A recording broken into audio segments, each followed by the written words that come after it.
everyone, this is Mary with Mary's Blue Door, and it is a late in the day edition of Transformation Tuesday.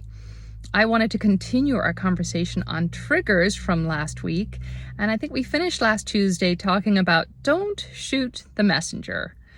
They are the mess ender, an opportunity for you to learn a little bit more about your trigger.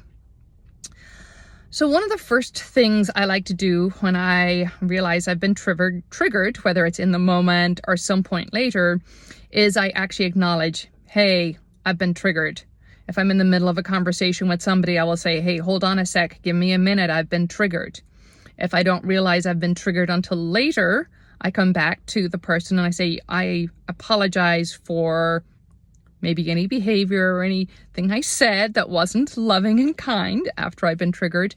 And I share with them, but in that moment, I was really triggered. I then follow up with, I was really triggered. And what I was feeling was X, Y, Z. So maybe I was feeling mad or sad or fearful about something. I try and categorize it into those three categories.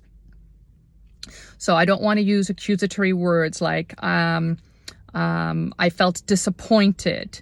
That insinuates blame. I was let down. I try and avoid those. I was mad, I was sad, or fearful in some way.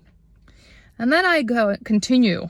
It reminded me of a time from my past, and I explain maybe a story about my childhood when I felt something similar.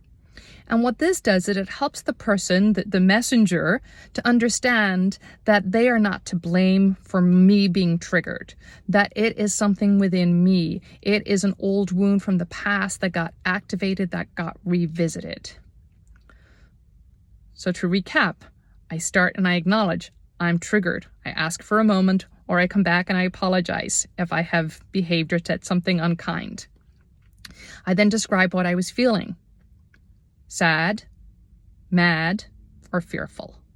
I then acknowledge a memory that this brought up for me. And then I will make a request.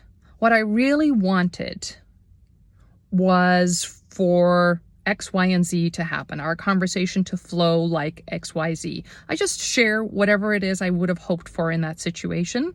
And then I ask, in the future, this is where the request comes, in the future, would you be willing to X, Y, Z?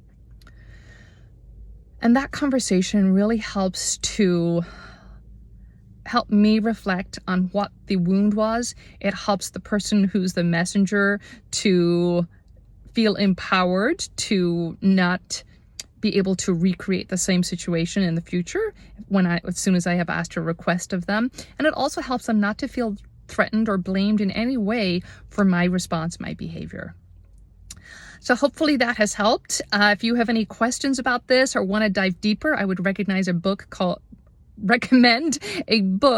called Nonverbal Communication. Terrible title, but a fantastic book. I don't recall the author.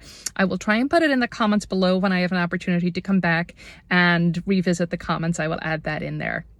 In the meantime, if this resonated with you, please let me know. I always love hearing your feedback. Also, feel free to please share this, like this, and recommend it to anybody that you feel may need to hear this. Have a wonderful rest of your day.